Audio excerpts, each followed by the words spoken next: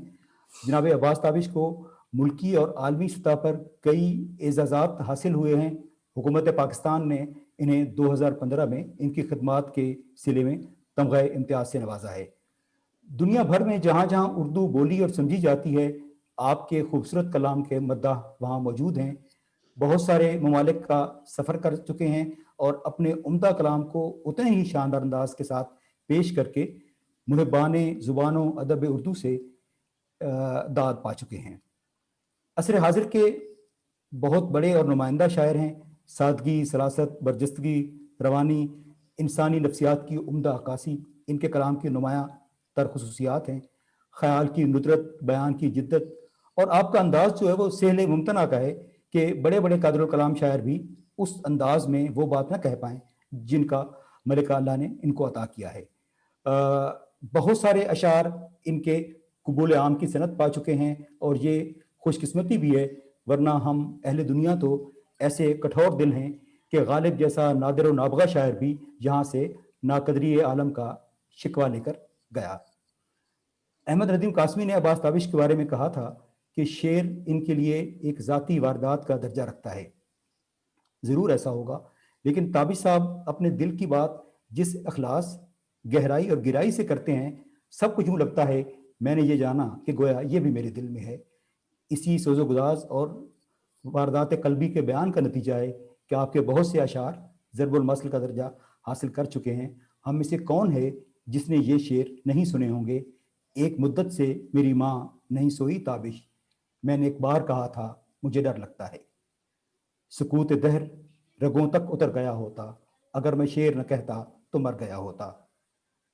دشت میں پیاس بجھاتے ہوئے مر جاتے ہیں ہم، پرندے کہیں جاتے ہوئے مر جاتے ہیں. ہم ہیں سوکھے ہوئے تالاب پہ بیٹھے ہوئے ہنس، جو تعلق کو نبھاتے ہوئے مر جاتے ہیں. بے شمار اشعار ہیں، اور اگر میں وہ پڑھنے لگوں گا تو حاضرین کو اور ہمارے کورس کے شرکاء کو شکوہ ہوگا کہ اگر تمہیں نے اپنی یہ ساری گفتگو کرنی تھی تو جناب عباس تابش کو کیوں زحمت دی. سر بہت بہت شکریہ. آپ براہ کرم کچھ اظہار خیال کیجیے، کچھ اپنے بارے میں جو باتیں کچھ ہم آپ سے پوچھنا چاہیں وہ، اور آخر پہ ہم چاہیں گے کہ آپ سے، آپ کی زبان مبارک سے آپ کا بہت سارا کلام بھی ہم سنیں. Sir please. بہت شکریہ اسلم شاہد صاحب، اور اس بیچ کے تمام افسران کو میں سلام پیش کرتا ہوں. گزشتہ برس تو وہاں حاضری ہوئی تھی اور گفتگو بھی میں نے کی، لیکن اب چونکہ زمانہ بدل گیا ہے، زوم پر ہی ہم لوگ ملتے ہیں، تو جیسا اللہ کو منظور بہت اچھا لگ رہا ہے. آپ پڑھے لکھے اور بڑے لوگوں سے مخاطب ہوتے ہوئے مجھے دیکھیے، پہلے تو میں آپ کا شکریہ ادا کرتا ہوں، آپ نے میرے بارے میں کچھ زیادہ ہی تعریف کر دی، محبت کا اظہار کر دیا. میں ایک عاجز سا آدمی ہوں، اور میں سمجھتا ہوں کہ میرا جو نظریہ فن ہے اس میں سب سے زیادہ اہم چیز جو ہے وہ عاجزی ہے. کیونکہ میرا خیال ہے کہ تخلیق جو ہوتی ہے اس کا تعلق عاجزی سے ہوتا ہے. یہ رب اظہار کے ہاں ایک ایسا سرنڈر ہے جس میں آپ کو تخلیق عطا ہوتی ہے. اور اسی پر میں دعا بھی کرتا ہوں کہ یہ عاجزی جو ہے سب لکھنے والوں میں آ جائے، کیونکہ اس کے بغیر ممکن نہیں ہوتا.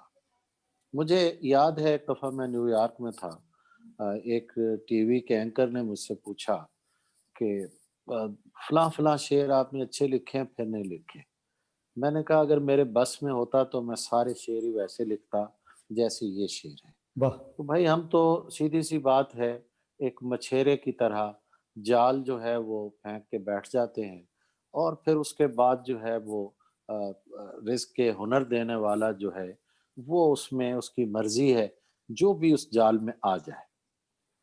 تو بس یہی ہے کہ کنارے آپ جو میں سو رہا تھا اپنا جال پھینک کر، کنارے آپ جو میں سو رہا تھا اپنا جال پھینک کر، میری گرفت میں مہ تمام کیسے آ گیا. تو بس یہ مہ تمام کبھی بھی آ جاتا ہے اور ہمیں اچھا لگتا ہے. دوسری بات یہ ہے کہ مجھ سے اکثر پوچھا جاتا ہے کہ شاعر جو ہوتا ہے وہ پیدائشی ہوتا ہے. آپ سب جانتے ہیں. میری آواز آ رہی ہے آپ کو؟ جی بالکل آ رہی ہے سر. جی سر. سر آ رہی آواز آ رہی. اچھا جی. تو میں اصل میں اکثر پوچھا جاتا ہے کہ شاعر کیا پیدائشی ہوتا ہے. میں کہتا ہوں ہاں پیدائشی ہوتا ہے. بلکہ جتنے بھی فنون لطیفہ ہیں اس میں سب لوگ جو ہوتے ہیں گاڈ گفٹڈ ہوتے ہیں. اللہ کی طرف سے انہیں ان میں یہ صلاحیت پیدا کی جاتی ہے.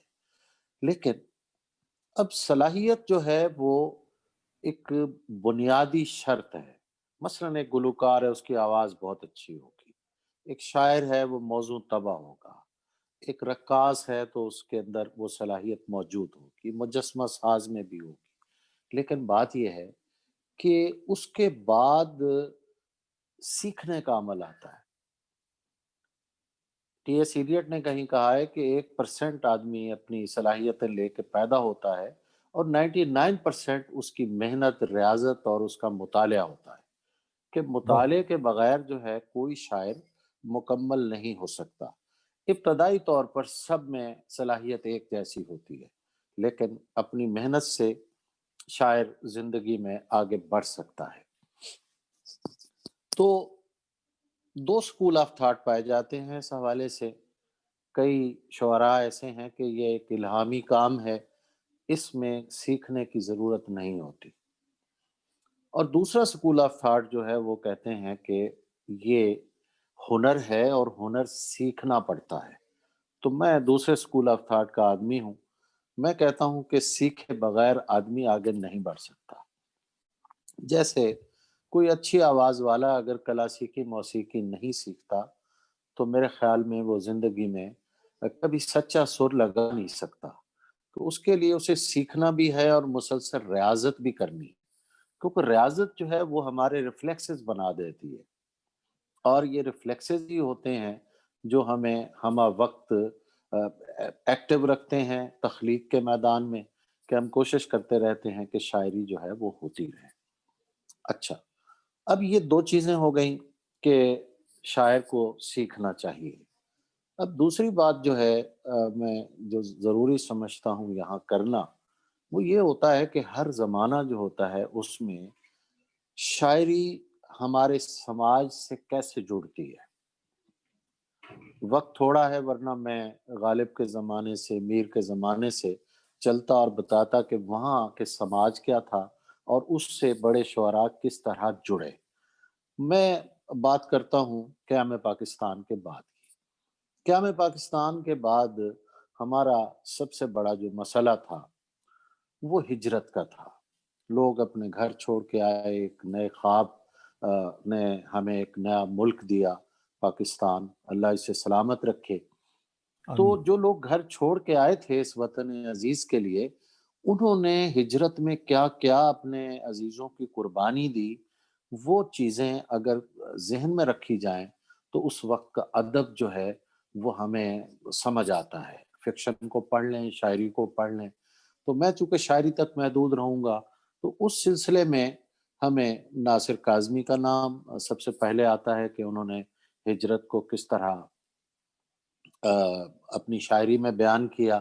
سلیم احمد ہیں، رئیس امروی ہیں، عزیز حامد مدنی ہیں، پھر فیض صاحب اور احمد ندیم قاسمی.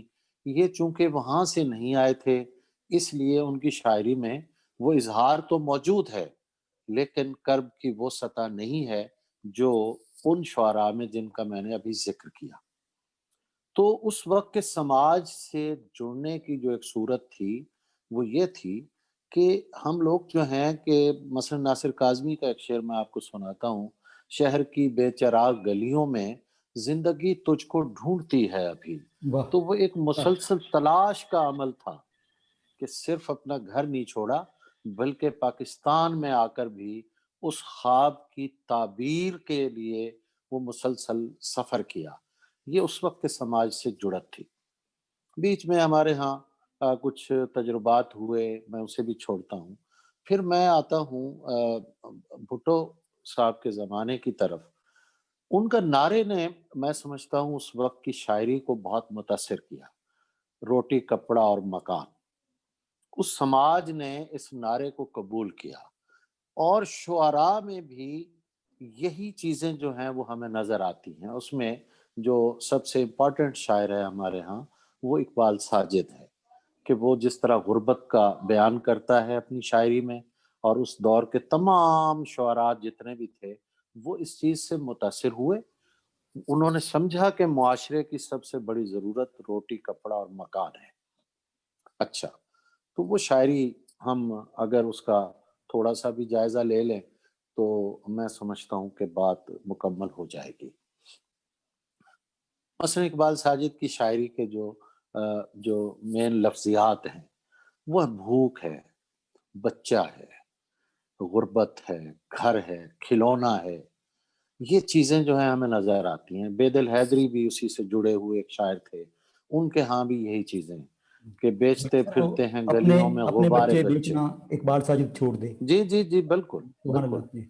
میں اصل میں تفصیل میں اس لیے نہیں جا رہا کہ اشارے کرتے ہوئے میں آگے نکل جاؤں اور جی لمحہ بے موجود کی جو صورتحال ہے وہ سر میں پلیز. بیان کر سکوں. جی تو پلیز. بیدل حیدری کے ہاں بھی کہ کیا بھروسہ ہے سمندر کا خدا خیر کرے، کیا بھروسہ ہے سیپیاں چننے گئے ہیں میرے سارے بچے. تو یہ بچے کا استعارہ اس زمانے میں ہمیں کچھ اور چیزیں بیان کرتا ہے. لیکن ہمارے زمانے تک آتے آتے سماج بدل گیا. پہلے یہ ہوتا تھا کہ اگر دروازے پہ دستک ہو تو ہم لوگ سمجھتے تھے کہ محبوب ملنے آیا ہے. اور احمد ندیم قاسمی کا ایک شعر پڑھ کے تھوڑا سا آگے بڑھوں گا، یہ چیزیں سمجھ آ جائیں گی. احمد ندیم قاسمی نے کہا کہ انداز ہو بہو تیری آواز پا کا تھا، دیکھا نکل کے گھر سے تو جھونکا ہوا کا تھا. اچھا، اب یہ سینسیبلٹی جب بعد میں منیر نیازی کے ہاں آتی ہے تو وہ کہتا ہے کہ کواڑ کھول کے دیکھو ازل سے ہے جو سفر میں یہ وہ بلا ہی نہ ہو، کواڑ کھول کے دیکھو کہیں ہوا ہی نہ ہو. تو وہاں محبوب کی جگہ ایک ہوا نے جو بلا کی صورت اختیار کر چکی ہے اس نے لے لی تھی. اور اس کے بعد جب ہماری نسل تک بات آتی ہے تو میں اپنا ایک شعر سنانے کی جسارت کروں گا کہ دستک نے ایسا حشر اٹھایا کہ دیر تک لرزاں رہا ہے جسم بھی دیوارے، لرزاں رہا ہے جسم بھی زنجیر در کے ساتھ. دستک نے ایسا حشر اٹھایا کہ دیر تک لرزاں رہا ہے جسم بھی زنجیر در کے ساتھ. اور پھر آگے بات جب چلتی ہے تو اپنا ہی ایک مطلع سناتا ہوں کہ رات کو گھر سے نکلتے ہوئے ڈر لگتا ہے، چاند دیوار پہ رکھا ہوا سر لگتا ہے. تو ایک عدم تحفظ، ایک خوف کی فضا، جیسے آپ جانتے ہیں کہ دہشت گردی کے دور سے ہم گزرے، تو شاعری جو ہے اس طرح پھر سماج کے ساتھ جڑ گئی. سماج کی سیاسی ضرورتیں اپنی جگہ، سماجی غربت کی اپنی جگہ، لیکن ہر شخص جو ہے وہ اپنی نفسیاتی الجھنوں میں الجھ گیا کہ ہم نفسیاتی طور پر کہاں پہنچ گئے ہیں. تو ہم اس کو حل کرنے کے لیے نکل پڑے اور شاعری میں جو ہے یہ چیزیں آنے لگی. پھر ایک بڑا فیکٹر جو ہمیشہ سے ہماری شاعری میں رہا ہے وہ روحانیت کا رہا ہے. میں سمجھتا ہوں کہ روحانیت ایک ایسی چیز ہے جو ہمیں ورثے میں ملی، وہ ہمارے مسائل میں ایک ہمیں ریلیف دیتی ہے. دیکھیے ہمارے عہد میں ٹالرنس ختم ہو گئی، بالکل نہیں ہے ٹالرنس، لیکن صوفیاء کا جو ایک نقطہ نظر ہے کہ صوفی جو ہوتا ہے وہ درگزر سے کام لیتا ہے.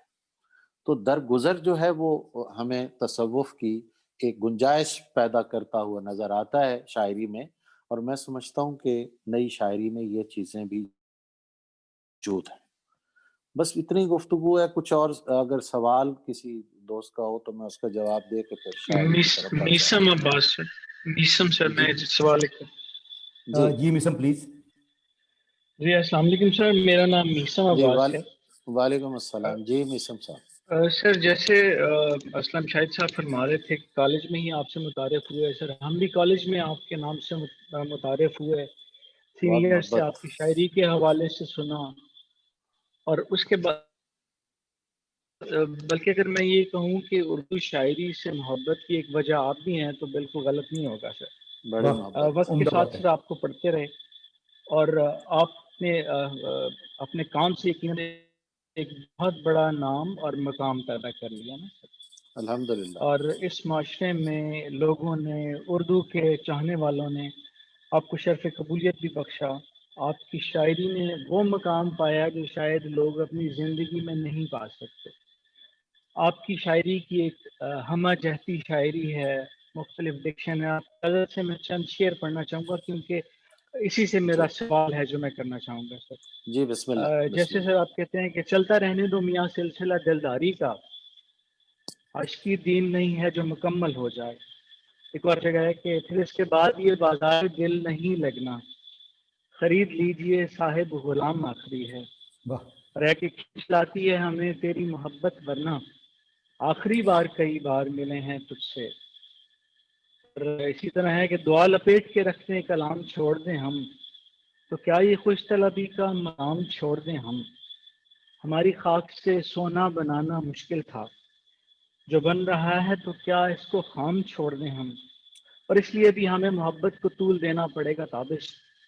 کسی نے پوچھا تو کیا کہیں گے، یہ سلسلہ ختم ہو گیا. اور اس طرح کے بے شمار شعر. یہ شعر میں نے اس لیے پڑھے میں ہر شعر جیسے اسلم صاحب نے کہا کہ ایک قلبی واردات کی وضاحت کر رہا ہے. اس قدر متنوع مضامین ہم دیکھتے ہیں کہ آپ کے بعد کوئی بڑا شاعر کو بڑی آواز ہمیں نظر نہیں آتی. مشاعروں کے شاعر آ جاتے ہیں، سال 2 سال ایک نظم ایک غزل بہت پاپولر ہوئی اور اس کے بعد پھر وہ منظر عام پہ نہیں رہتے ہیں. لیکن آپ کے بعد کوئی ایسا بڑا نام کیوں نہیں سامنے آ سکا جو اس تسلسل کو لے کے چل سکے؟ پہلی تو بات یہ ہے میسم بھائی کہ آپ نے مجھے بڑا شاعر کہہ دیا. آپ کی محبت ہے، میں اس قابل نہیں ہوں. بڑے شاعر کی تعریف جو ہے وہ میرے نزدیک، آپ سے معذرت کے ساتھ، بڑا شاعر تو میر ہوتا ہے، بڑا شاعر تو غالب ہوتا ہے، بڑا شاعر اقبال ہوتا ہے. ہم لوگ جو ہیں اسی قافلے کا ایک حصہ ہیں اور وہی سلسلہ جو ہے اسے ہم چلا رہے ہیں. اچھا، اب بات یہ ہے کہ چلے قابل ذکر شاعر کہہ لیجئے مجھے، اور قابل ذکر شاعر کیوں نہیں پیدا ہو رہے. اس کی 2-3 وجوہات ہیں. ایک وجہ میں نے بتا دی کہ لوگ جو ہیں وہ سیکھنا نہیں چاہتے. وہ بالکل کہتے ہیں کہ شاعری جو ہے بس یہ اوپر سے آئے گی اور جیسی آئی ویسی سنا دی جائے. دوسری بات یہ ہے کہ سوشل میڈیا نے جو ہے وہ جو ایک رسائی دے دی سب کو، اس کا نقصان ہوا. مثلا ہمارے زمانے میں مجھے یاد ہے کہ 83 سے میں فنون میں چھپنا شروع ہوا. اب فنون آتا تھا، اب 3 مہینے بعد، کبھی 6 مہینے بعد بھی آتا تھا.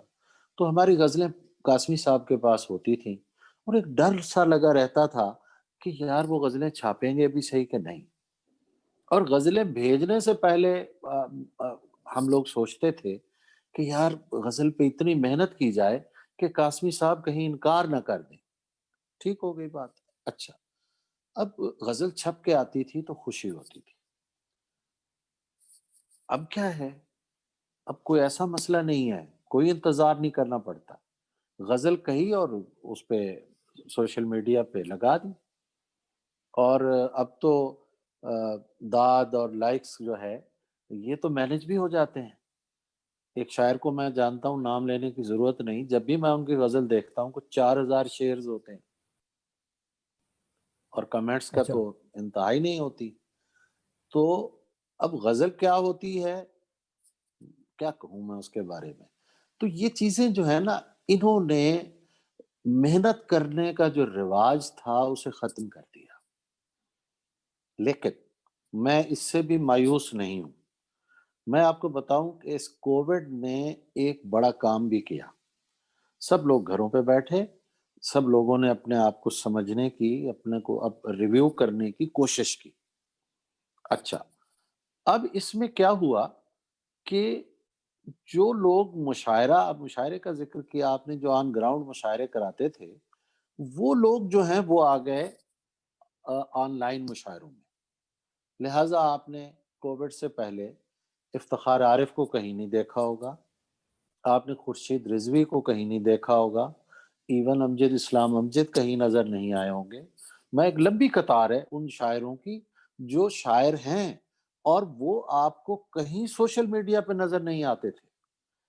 تو کووڈ جو ہے انہیں لے آیا, کیونکہ ایکسیپٹ کرنا چاہیے کہ سوشل میڈیا ایک حقیقت ہے, مسئلہ صرف معیار کا تھا.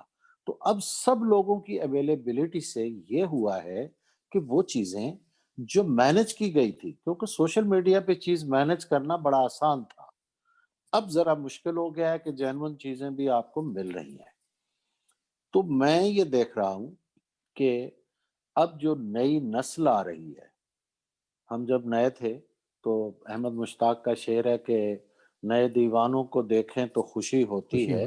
ہم بھی ایسے ہی تھے جب آئے تھے ویرانے میں. تو نئے لڑکے جو ہیں, میں ان کی شاعری پڑھتا بھی ہوں, مجھ سے بہت سے جڑے ہوئے ہیں, اور الحمدللہ 3rd ایئر کے بچے, 4th ایئر کے بچے, وہ جب مجھ سے میر پہ بات کرتے ہیں, جب وہ کہتے ہیں جی غالب کا یہ شعر ہے, اس کا کیا معنی ہے, تو مجھے خوشی ہوتی ہے کہ ہم ایک دفعہ پھر جو ہے, ہماری آنے والی جنریشن جو ہے وہ پھر اسی ٹریک پہ جا رہی ہے جس ٹریک پہ رہ کے بڑی شاعری ہو سکتی ہے.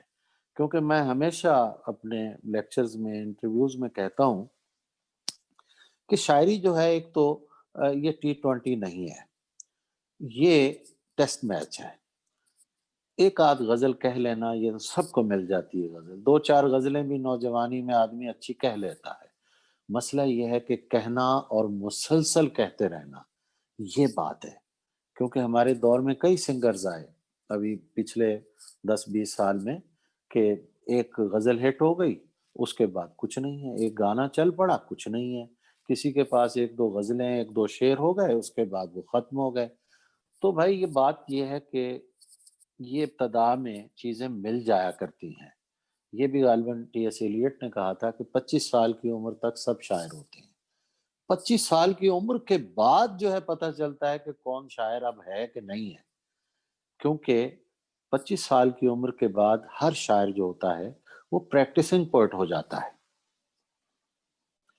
وہ پریکٹسنگ پوئٹ ہو جاتا ہے. اور پریکٹس کرنا, ریاضت کرنا, یہ شاعری کا سفر ہے. میں تو سب کو کہتا ہوں کہ جیسے ایک کلاسیکل سنگر استاد فتح علی خان سے میں نے پوچھا آخری عمر میں کہ کتنی آپ ریاضت کرتے ہیں, کہتے ہیں اب بھی 6 گھنٹے میں روزانہ ریاض کرتا ہوں. اسی طرح شاعری کا بھی ریاض ہوتا ہے, ریاضت ہوتی ہے, مصرے پہ محنت ہوتی ہے, کرافٹ کو سمجھنا ہوتا ہے. لیکن لوگ نہیں سمجھتے تھے, اب الحمدللہ یہ چیزیں آ رہی ہیں. دوسری بات یہ ہے کہ لانگ جمپ کھڑے کھڑے نہیں لگتا, اس کے لیے بہت پیچھے جانا پڑتا ہے, پھر لانگ جمپ لگتا ہے. تو کلاسکس کی طرف جو آدمی جا کے اس بھیدوں بھرے جنگل سے نکل کے آ کے دوڑ کے آتا ہے, وہ لانگ جمپ لگا سکتا ہے اور کوئی نہیں لگا سکتا. جی ڈاکٹر سیف اللہ, آپ سر سے سوال کرنا چاہتے ہیں؟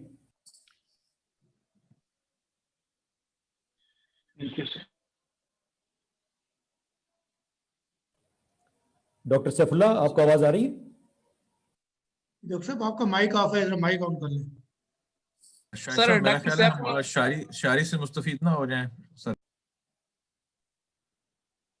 سر اسلم شاہد صاحب سر جیسے فیصلہ کریں سر. نہیں سر, شاعری بہتر رہے گی سر.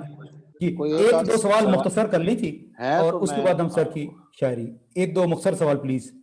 سر میرا سر سوال سر یہ ہے کہ سر جیسے سر ہر بڑے المیہ کے بعد سر لافانی ادب تخلیق پاتا ہے, آپ سر کیا سمجھتے ہیں یہ جو کرونا کا المیہ سر پوری دنیا پہ گزرا ہے, اس کے بعد سر ہمیں اردو ادب میں کچھ شاہکار لافانی سر شاہپارے دیکھنے کو ملیں گے؟ اور دوسری سر میری درخواست ہے کہ سر ہمیں نا سر اپنی پسند کے سر چند اشعار ضرور سنائیے گا سر. جیسے سر ہم آپ سے انسپائر ہیں, آپ سر کس شاعر یا کس ادبی شخصیت سے سر سب سے زیادہ انسپائر ہیں سر؟ مہربانی سر. یہ بات آپ کی بالکل درست ہے کہ یہ کرونا کا جو المیہ ہے اس سے یقیناً بڑا ادب جو ہے وہ سامنے آئے گا. کیونکہ آپ دیکھتے ہیں پلیگ پر بڑا ناول کامیوں نے لکھا, طاعون پر کہانیاں لکھی گئیں بہت ساری. تو یہ ایک ایسا المیہ ہے انسانی تاریخ کا کہ جس میں کوئی ایک خاص علاقہ نہیں ہے, پوری دنیا اس کی زد میں آئی ہے. تو میں مجھے لگ رہا ہے کہ کوئی بڑا ادب جو ہے وہ اس میں آئے گا اور انشاءاللہ ضرور آئے گا۔ اب جہاں تک پسند کے اشعار کی بات ہے تو میر صاحب کے ایک دو شعر میں آپ کو سناتا ہوں، پھر آگے کچھ اور دوستوں کے شعر۔ میر صاحب کہتے ہیں کہ جو مجھے دیکھنے کو آتا ہے، جو مجھے دیکھنے کو آتا ہے پھر مجھے دیکھنے نہیں آتا۔ بہت اعلیٰ سر، بہت اعلیٰ سر، بہت جو اعلیٰ۔ مجھے دیکھنے کو آتا ہے پھر مجھے دیکھنے نہیں آتا۔ کہتے ہیں کہ چشم ہو تو آئینہ خانہ ہے دہر، چشم ہو تو آئینہ خانہ ہے دہر، منہ نظر آتے ہیں دیواروں کے بیچ۔ واہ سر واہ، بہت اعلیٰ۔ کن نیندوں سو رہی ہے تو اے چشم گریہ ناک، کن نیندوں سو رہی ہے تو اے چشم گریہ ناک، مژگاں تو کھول شہر کو سیلاب لے گیا۔ واہ یہ میں بلکہ یہ بتاتا چلوں کہ میں نے کرونا کی جو پہلی لہر آئی اس میں نے سوچا کہ میر کا انتخاب ہمارے بہت سینئر لوگوں نے کیا ہے، کئی انتخاب ملتے ہیں، ناصر کاظمی نے کیا، تو میری نسل کے کسی آدمی نے میر کا انتخاب نہیں کیا۔ تو میں نے الحمدللہ اس کام کو شروع کیا جو جلد ختم ہوگا، اور کوشش کروں گا کہ اپنی کیا کہتے ہیں کہ اپنے ایج گروپ کا جو ہمارا جو طرز احساس ہے اس کو میں نے ڈسکور کرنے کی کوشش کی میر کی شاعری سے، تو وہ انشاءاللہ آپ کو پیش کریں گے۔ تو اسی طرح جمنا میں کل نہا کر اس نے جو بال باندھے، مصحفی کا ایسے ہی چلتے چلتے مجھے شعر یاد آ گیا۔ جمنا میں کل نہا کر اس نے جو بال باندھے، ہم نے بھی اپنے دل میں کیا کیا خیال باندھے، کیا کیا خیال باندھے۔ مصحفی ہم تو سمجھتے تھے کہ ہوگا کوئی زخم، تیرے دل میں تو بہت کام رفو کا نکلا۔ کیا بات یہ مصحفی ہے۔ تو عزیز حامد مدنی کے دو شعر سن لیجئے۔ بلکہ کسی وقت اگر کوئی ایسا موقع ہوتا مجھے کہتے میں دوسروں کے شعر سناؤں تو میں زیادہ خوش ہوتا اپنی شاعری سنانے سے بھی۔ مجھے اچھا لگا آپ نے کہا کہ پسند کے کچھ شعر سنائیے، لیکن ابھی ہم اس جھانسے میں سر نہیں آئیں گے، اور ہم آپ سے آپ کے اپنے شعر کثرت سے سننا چاہیں گے۔ پلیز آپ عزیز حامد مدنی صاحب۔ اس سے سر میرا سر گزارش یہ تھی کہ جو آپ کے ذاتی شعر سر آپ کو بہت پسند ہے نا سر، وہ سر آپ یہ کہہ رہے تھے؟ جی اس کے بعد ہم وہ سنیں گے سر سے۔ دوسروں کا لفظ آپ کی گفتگو میں تھا، شاید وہ میں یا سمجھنے میں مجھے شاید تھوڑا سا مسئلہ ہوا ہوگا۔ تو عزیز حامد مدنی کا شعر سن لیجئے، دو شعر، پھر اس کے بعد میں اپنی شاعری کی طرف آ جاتا ہوں۔ مدنی صاحب کہتے ہیں چراغ بزم بھی جانے انجمن نہ بجھا، چراغ بزم بھی جانے انجمن نہ بجھا، جو یہ بجھا تو تیرے خد و خال سے بھی گئے۔ وہ لوگ جن سے تیری بزم میں تھے ہنگامے، چراغ بزم بھی جانے انجمن نہ بجھا، جو یہ بجھا تو تیرے خد و خال سے بھی گئے۔ اور شعر دیکھیے کہ کہتے ہیں وہ لوگ جن سے تیری بزم میں تھے ہنگامے، وہ لوگ جن سے تیری بزم میں تھے ہنگامے، گئے تو کیا تیری بزم خیال سے بھی گئے۔ چلیے جناب میں جی سر پلیز، اب میں کچھ شعر پیش کر دیتا ہوں۔ جی ارشاد۔ دہکتے دن میں عجب لطف اٹھایا کرتا تھا۔ جہاں جہاں سے مجھے یاد آتا جائے گا، میرا طریقہ بھی یہی ہے، میں کوئی پلاننگ نہیں کرتا، کچھ نئی چیزیں ہو جائیں گی، کچھ پرانے میں سے جو بھی یاد آئے گا تو میں وہ پیش کرتا جاؤں گا۔ اگر کسی دوست کی کوئی فرمائش ہو تو وہ مجھے بتا دیجیے گا، میں وہ بھی سنا دوں گا۔ دہکتے دن میں عجب لطف اٹھایا کرتا تھا، میں اپنے ہاتھ کا تتلی پہ سایہ کرتا تھا۔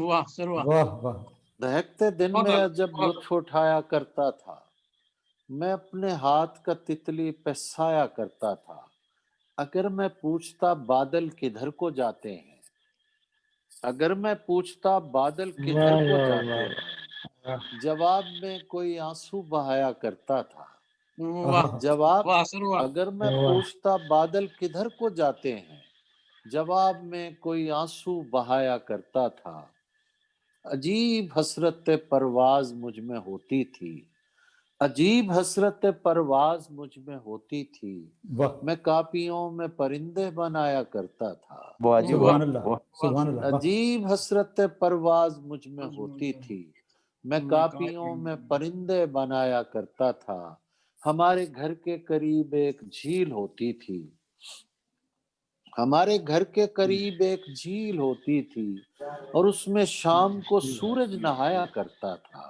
کیا واہ بات ہے.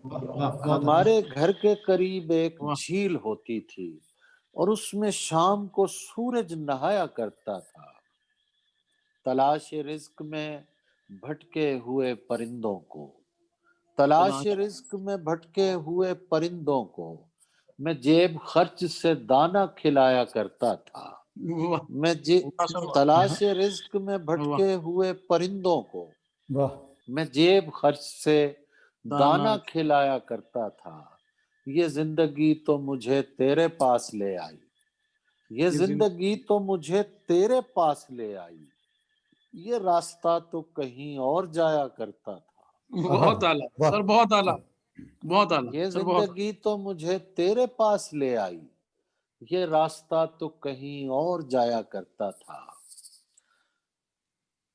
اتنا آسان نہیں مسند پہ بٹھایا گیا میں، واہ اتنا آسان نہیں مسند پہ بٹھایا گیا میں، شہر تہمت تیری گلیوں میں پھرایا گیا میں، واہ واہ سر اتنا واہ آسان نہیں مسند پہ بٹھایا گیا میں، شہر تہمت تیری گلیوں میں پھرایا گیا میں، یہ تو اب عشق میں جی لگنے لگا ہے کچھ کچھ، یہ تو اب عشق میں جی لگنے لگا ہے کچھ کچھ، اس طرف پہلے پہل گھیر کے لایا گیا میں، واہ واہ واہ بہت اعلیٰ سر، بہت اعلیٰ سر، بہت یہ تو اب عشق میں جی لگنے لگا ہے کچھ کچھ، اس طرف پہلے پہل گھیر کے لایا گیا میں، تجھ سے کچھ کہنے کی ہمت ہی نہیں تھی ورنہ، تجھ سے کچھ کہنے کی ہمت ہی نہیں تھی ورنہ، ایک مدت تیری دہلیز تک آیا گیا میں،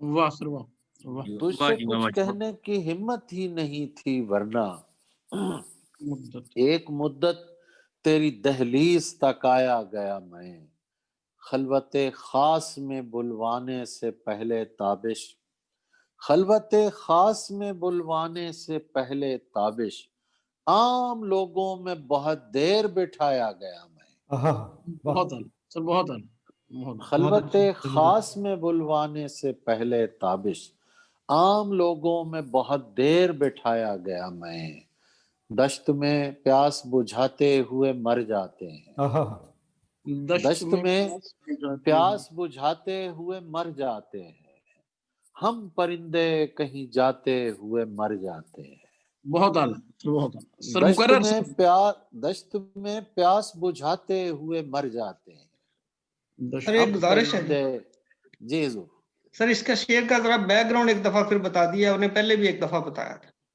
جی، یہ اصل میں صدیوں پہلے چولستان میں دریائے ہاکڑا بہتا تھا، دریائے وقت کے ساتھ ساتھ ڈیزرٹ میں تبدیل ہو گیا، تو اس دریا کے کنارے جو پرندے رہتے تھے وہ یہاں سے نقل مکانی کر گئے رشین سٹیٹس کی طرف، اب بھی ایک خاص موسم میں وہ آتے ہیں، میں سمجھتا ہوں کہ بے گھری جو ہوتی ہے، ہجرت جو ہوتی ہے، وہ جینز میں شامل ہوتی ہے، پرندہ نسلوں بعد بھی اپنے چھوڑے ہوئے گھر کو نہیں بھولتا، تو ان پرندوں کی نسلیں اب بھی ایک سخت موسم جب وہاں ہوتا ہے تو ادھر چولستان کا رخ کرتے ہیں، اور لاکھوں کی تعداد میں وہ جب یہاں پہنچتے ہیں تو یہاں کا موسم اتنا سخت ہوتا ہے، گرمی ہوتی ہے کہ وہ اس میں مر جاتے ہیں۔ تو یہ ہے گھر واپسی کا، یہ ہجرت کا موضوع ہے، تو اس پہ تو خیر پھر بات ہوگی۔ یہ میں نے پڑھا تو یہاں سے میں انسپائر ہوا اور یہ غزل شروع ہو گئی۔ دشت میں پیاس بجھاتے ہوئے مر جاتے ہیں، ہم پرندے کہیں جاتے ہوئے مر جاتے ہیں، ہم ہیں سوکھے ہوئے تالاب پہ بیٹھے ہوئے ہنس، ہم ہیں سوکھے ہوئے تالاب پہ بیٹھے ہوئے ہنس، جو تعلق کو نبھاتے ہوئے مر جاتے ہیں۔ ہم ہیں سوکھے ہوئے تالاب پہ بیٹھے ہوئے ہنس، جو تعلق کو نبھاتے ہوئے مر جاتے ہیں۔ گھر پہنچتا ہے کوئی اور ہمارے جیسا، گھر پہنچتا ہے کوئی اور ہمارے جیسا، ہم تیرے شہر سے جاتے ہوئے مر جاتے ہیں۔ ان کے بھی قتل کا الزام ہمارے سر ہے، ان کے بھی قتل کا الزام ہمارے سر ہے، جو ہمیں زہر پلاتے ہوئے مر جاتے ہیں، جو ہمیں زہر پلاتے ہوئے مر جاتے ہیں۔ یہ محبت کی کہانی نہیں مرتی لیکن، یہ محبت کی کہانی نہیں مرتی لیکن، لوگ کردار نبھاتے ہوئے مر جاتے ہیں۔ یہ محبت کی کہانی نہیں مرتی لیکن، لوگ کردار نبھاتے ہوئے مر جاتے ہیں۔ ہم ہیں وہ ٹوٹی ہوئی کشتیوں والے تابش، ہم ہیں وہ ٹوٹی ہوئی کشتیوں والے تابش، جو کناروں کو ملاتے ہوئے مر جاتے ہیں، جو کناروں کو ملاتے ہوئے مر جاتے ہیں۔ دیوار پہ ہم پھول بنانے میں لگے ہیں، دیوار پہ ہم پھول بنانے میں لگے ہیں، بچوں کی طرح وقت بتانے میں لگے ہیں۔ دیوار پہ ہم پھول بنانے میں لگے ہیں، بچوں کی طرح وقت بتانے میں لگے ہیں۔ دھونے سے بھی جاتی نہیں اس ہاتھ کی خوشبو، دھونے سے بھی جاتی نہیں اس ہاتھ کی خوشبو، ہم ہاتھ چھڑا کر بھی چھڑانے میں لگے ہیں۔ دھونے سے بھی جاتی نہیں اس ہاتھ کی خوشبو، ہم ہاتھ چھڑا کر بھی چھڑانے میں لگے ہیں۔ لگتا ہے وہی دن ہی گزارے ہیں تیرے ساتھ، لگتا ہے وہی دن ہی گزارے ہیں تیرے ساتھ، وہ دن جو تجھے اپنا بنانے میں لگے ہیں۔ لگتا ہے وہی دن ہی گزارے ہیں تیرے ساتھ، وہ دن جو تجھے اپنا بنانے میں لگے ہیں۔ اور افسوس کہ یہ شہر جنہیں پال رہا ہے، افسوس کہ یہ شہر جنہیں پال رہا ہے، دیمک کی طرح شہر کو کھانے میں لگے ہیں۔ افسوس کہ یہ شہر جنہیں پال رہا ہے، دیمک کی طرح شہر کو کھانے میں لگے ہیں۔ دیوار کے اس پار نہیں دیکھ رہے کیا، دیوار کے اس پار نہیں دیکھ رہے کیا، یہ لوگ جو دیوار گرانے میں لگے ہیں۔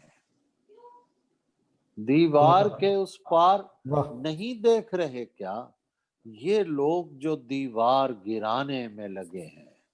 یہاں کے عہدہ و منصب قبول کرتے ہوئے میں تجھ کو بھول گیا تھا یہ بھول کرتے ہوئے، میں تجھ کو بھول گیا تھا یہ بھول کرتے ہوئے، اب اور کتنا جیوں فتح کی امید کے ساتھ، اب اور کتنا جیوں فتح کی امید کے ساتھ، کہ تھک گیا ہوں میں لاشیں وصول کرتے ہوئے۔ اب اور کتنا جیوں فتح کی امید کے ساتھ، کہ تھک گیا ہوں میں لاشیں وصول کرتے ہوئے، کہ جیسے آندھیاں بارش کو ساتھ لاتی ہیں، کہ جیسے آندھیاں بارش کو ساتھ لاتی ہیں، وہ رو پڑا مجھے قدموں کی دھول کرتے ہوئے، وہ رو پڑا مجھے قدموں کی دھول کرتے ہوئے۔ اور شعر دیکھیں، اب اس کو یاد بھی کرتا ہوں پوچھ کر اس سے، اب اس کو یاد بھی کرتا ہوں پوچھ کر اس سے، یہ نوبت آئی ہے شرطیں قبول کرتے ہوئے، اب اس کو یاد بھی کرتا ہوں پوچھ کر اس سے، یہ نوبت آئی ہے شرطیں قبول کرتے ہوئے۔ ایک مطلع اور پھر ایک غزل کہ دیکھ کیسے دھل گئے ہیں گریہ و زاری کے بعد، دیکھ کیسے دھل گئے ہیں گریہ و زاری کے بعد، آسماں بارش کے بعد اور میں عزاداری کے بعد، دیکھ کیسے دھل گئے ہیں گریہ و زاری کے بعد، آسماں بارش کے بعد اور میں عزاداری کے بعد، تیرے گم نام اگر نام کمانے لگ جائیں، تیرے گم نام اگر نام کمانے لگ جائیں، شرف و شیوہ تسلیم ٹھکانے لگ جائیں، شرف و شیوہ تسلیم ٹھکانے لگ جائیں، تیرے گم نام اگر نام کمانے لگ جائیں، شرف و شیوہ تسلیم ٹھکانے لگ جائیں، یہ بھی ممکن ہے کوئی روکنے والا ہی نہ ہو، یہ بھی ممکن ہے کوئی روکنے والا ہی نہ ہو، یہ بھی ممکن ہے یہاں مجھ کو زمانے لگ جائیں، یہ بھی ممکن ہے کوئی روکنے والا ہی نہ ہو، یہ بھی ممکن ہے یہاں مجھ کو زمانے لگ جائیں، دیکھ ہے حسن فراواں یہ بہت ممکن ہے، دیکھ ہے حسن فراواں یہ بہت ممکن ہے، میرا دل تک نہ لگے تیرے خزانے لگ جائیں، دیکھ ہے حسن فراواں یہ بہت ممکن ہے، میرا دل تک نہ لگے تیرے خزانے لگ جائیں، سر کمال سر بہت اعلیٰ، جس طرح نور سے پیدا ہے جہان اشیاء، جس طرح نور سے پیدا ہے جہان اشیاء، ایک نظر ڈال کے ہم بھی نظر آنے لگ جائیں، بہت خوب، جس طرح نور سے پیدا ہے جہان اشیاء، ایک نظر ڈال کہ ہم بھی نظر آنے لگ جائیں، تو محبت کی غرض لمحہ موجود سے رکھ، تو محبت کی غرض لمحہ موجود سے رکھ، تیرے ذمے نہ میرے درد پرانے لگ جائیں، تیرے ذمے نہ میرے درد پرانے لگ جائیں، یہ محبت نہ کوئی رد عمل بن جائے، یہ محبت نہ کہیں رد عمل بن جائے، یہ محبت نہ کہیں نہ کوئی رد عمل بن جائے، ہم تیرے بعد کہیں ظلم نہ ڈھانے لگ جائیں، ہم یہ محبت نہ کوئی رد عمل بن،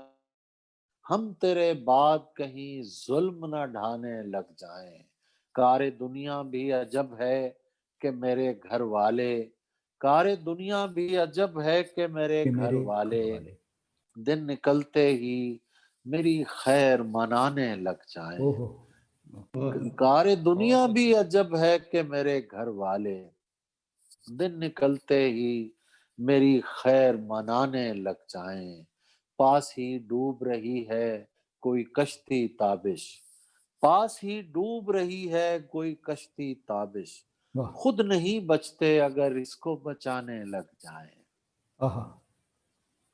بس جناب فراز کو یاد کروا دیا جی آپ نے، سر بہت عمدہ، اور آپ کی سر اجازت سے ہم آپ سے تھوڑا سا کلام اور سنیں گے اگر آپ کے پاس چند منٹ ہیں تو۔ جی جی میرے پاس وقت ہی وقت ہے جی بالکل، اور سر اس سے پہلے چھوٹی سی خواہش تھی ہماری کہ وہ پانی آنکھ میں بھر کر لایا جا سکتا ہے سر وہ اگر عنایت کر دیں تو وہ بڑی نوازش، جی میں پیش کر دیتا ہوں، جی پلیز۔ پانی آنکھ میں بھر کر لایا جا سکتا ہے، پانی آنکھ میں بھر کر لایا جا سکتا ہے، اب بھی جلتا شہر بچایا جا سکتا ہے، پانی آنکھ میں بھر کر لایا جا سکتا ہے، اب بھی جلتا شہر بچایا جا سکتا ہے، ایک محبت اور وہ بھی ناکام محبت، ایک محبت اور وہ بھی ناکام محبت، لیکن اس سے کام چلایا جا سکتا ہے، ایک محبت اور وہ بھی ناکام محبت،